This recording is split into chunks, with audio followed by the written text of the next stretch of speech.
नमस्कार दोस्तों, मेरे इस मंच पर मैं अभिसार शर्मा आपका स्वागत करता हूं और आज हम जोरदार चर्चा करने जा रहे हैं एक्सप्रेस वे पर अखिलेश बनाम बीजेपी। जी हां, एक्सप्रेस वे पर आज जो सियासत हो रही है अखिलेश यादव और भारतीय जनता पार्टी के बीच, और जैसे कि आप जानते हैं कि आज हर्क्यूलिस विमान में उतरकर प्रधानमंत्री नरेंद्र मोदी ने पूर्वांचल एक्सप्रेस वे का उद्घाटन किया। इस बीच समाजवादी पार्टी यह दावा कर रही है कि हमारा आइडिया था, इसको लेकर जमीन अधिग्रहण का काम हमने किया, इनॉग्रेशन यानी उद्घाटन भी हमने किया। फिर योगी आदित्यनाथ आखिर इस मुद्दे पर क्यों उछल रहे हैं? मैं आपको बतलाना चाहूंगा दोस्तों कि समाजवादी पार्टी जो दावा कर रही है वो काफी हद तक सही है।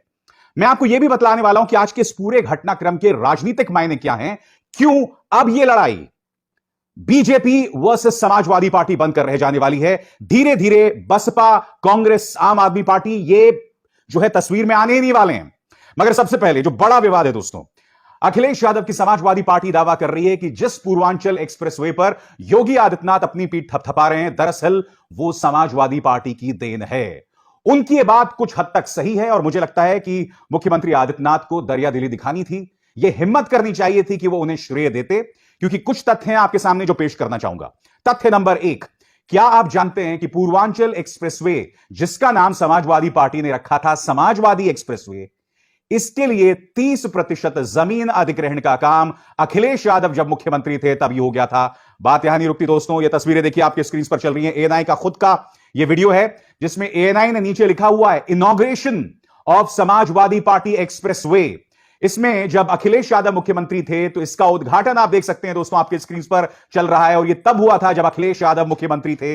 यानी कि बीजेपी जो दावा करती है कि उन्होंने शिलान्यास किया था 2018 में, उन्होंने दरअसल अखिलेश यादव की एक परियोजना का दोबारा शिलान्यास कर दिया था, क्योंकि आप देख सकते हैं अखिलेश यादव यहां बाकायदा शिलान्यास कर रहे हैं। तो मुख्यमंत्री आदित्यनाथ से मेरा सीधा सवाल कि आप प्रदेश की जनता को क्यों गुमराह कर रहे थे दोबारा शिलान्यास करके?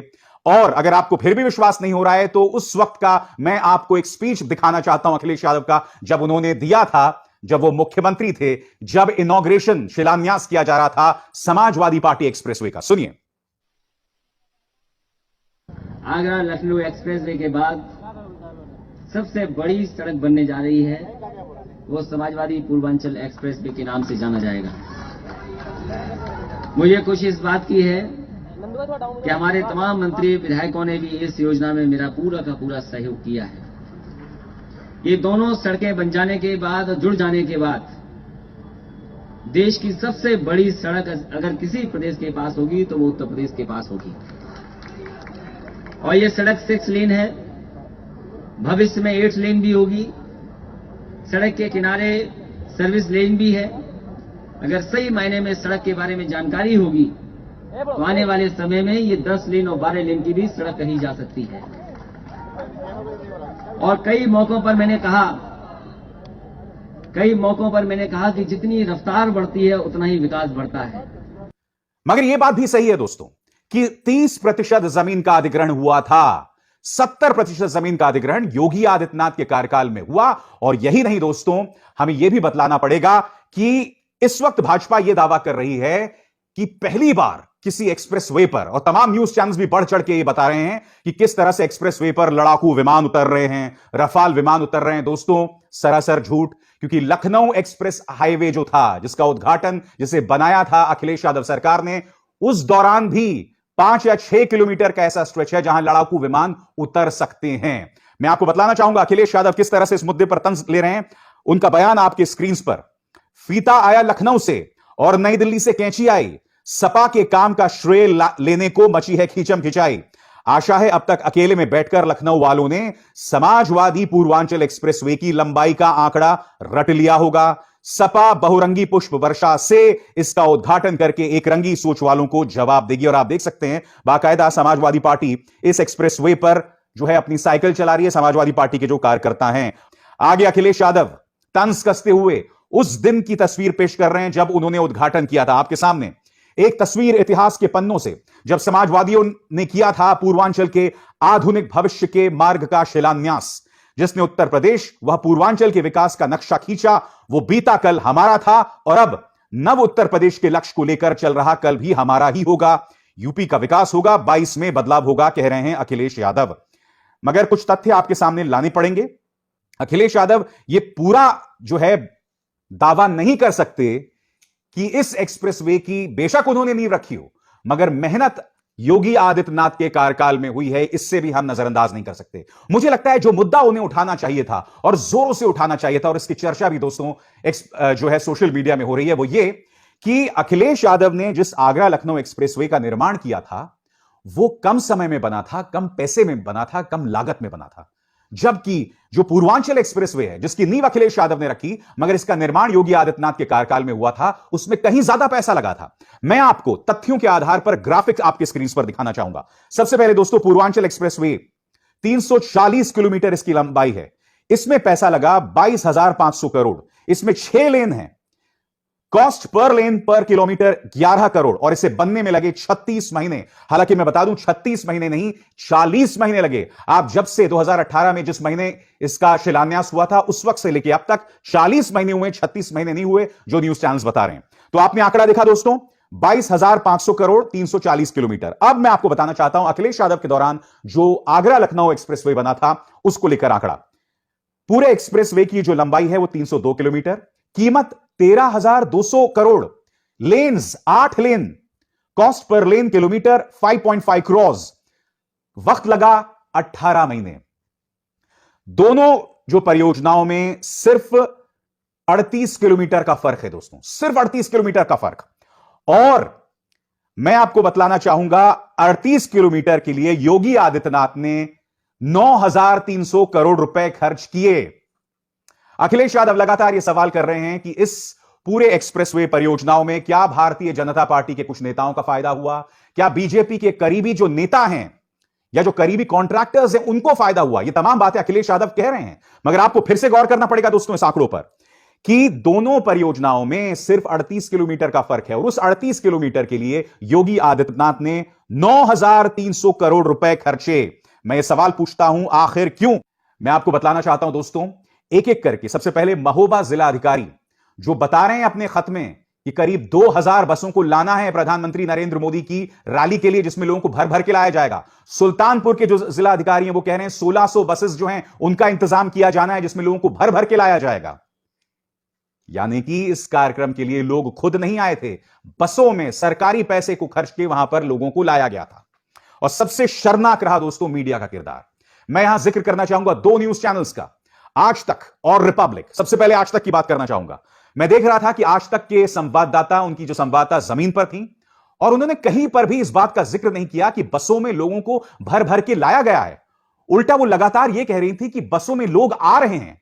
दोनों में जमीन आसमान का फर्क, कि बसों में लोग आ रहे हैं यानी कि अपनी स्वेच्छा से आ रहे हैं, नंबर 1। दूसरा, बसों में लोगों को भर भर के लाया जा रहा है। जैसे कि आप जानते हैं दोस्तों, आजमगढ़ के कार्यक्रम में 40 लाख से ज्यादा का खर्चा आकस्मिक फंड से हुआ अमित शाह की रैली के लिए। अमित शाह की रैली में जो लोग जुटाए गए थे उसमें करीब 46 लाख का खर्चा हुआ है दोस्तों, और हम इसे नजरअंदाज नहीं कर सकते हैं। मीडिया आखिर इस हकीकत क्यों छुपा रहा है? आज तक ने अपने दर्शकों को क्यों गुमराह किया? बात यहां नहीं रुकती।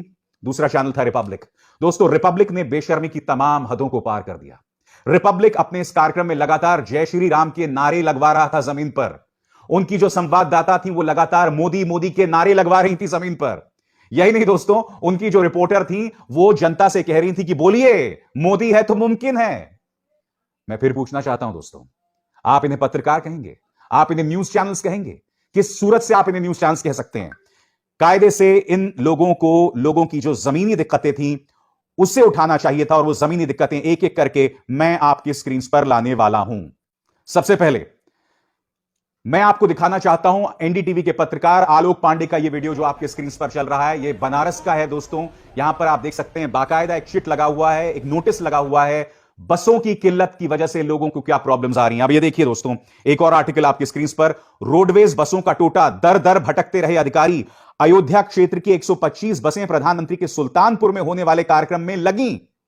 बस अड्डे पर परेशान दिखे अधिकारी, मजबूरी में ट्रक और अन्य गाड़ियों में हुए रवाना, बसों के इंतजार में घंटों खड़े रहे। आज मैं सवाल पूछना चाहता हूं मुख्यमंत्री आदित्यनाथ से, आपने एक आयोजन तो कर डाला, मगर मैं आपसे पूछना चाहता हूं लोगों को तो लगातार तकलीफ हुई। दूसरी खबर देखिए, सुकून में दिखे कार्यकर्ता, प्रशासन पर भीड़ जुटाने का जिम्मा। अब तक क्या होता था दोस्तों? अब तक यह होता था कि भीड़ जुटाने का काम पार्टी किया करती थी। मगर आज प्रशासन भीड़ जुटाने में लगा हुआ है। मैंने बाकायदा दोस्तों एक एक करके वो 3 तस्वीरें आपको दिखाई थी। पहली तस्वीर, आजमगढ़ के अंदर खजाने से 46 लाख रुपए निकाले गए भीड़ जुटाने के लिए। दूसरी तस्वीर, महोबा और सुल्तानपुर दोनों के जिलाधिकारी बता रहे हैं कि करीब 4000 बसों का हमें इंतजाम करना है, जिसमें लोगों को बिठाकर लाया जाएगा प्रधानमंत्री की रैली में। मैं फिर कहना चाहता हूं, ये न्यूज चैनल ये मुद्दे क्यों नहीं उठाते हैं? क्या इन मुद्दों को उठाना गुनाह हो चुका है? अब क्या लोगों के सामने इस मुद्दे को, इस तस्वीर को लाने की जरूरत नहीं है कि इन रैलीज की वजह से लोगों को इतनी तकलीफें पेश आ रही हैं? मैं आपको यह भी बतलाना चाहूंगा दोस्तों कि प्रधानमंत्री नरेंद्र मोदी ने आज इस पूरे आयोजन को एक चुनावी रैली बनाकर छोड़ दिया। मैं आपको दिखलाना चाहूंगा कि किस तरह से उन्होंने अपना संबोधन शुरू किया भोजपुरी अंदाज में। देखिए, जौने धरती पर हनुमान जी काल नेमी के वध किए रहे, वो धरती के लोगन के हम पांव लागित है।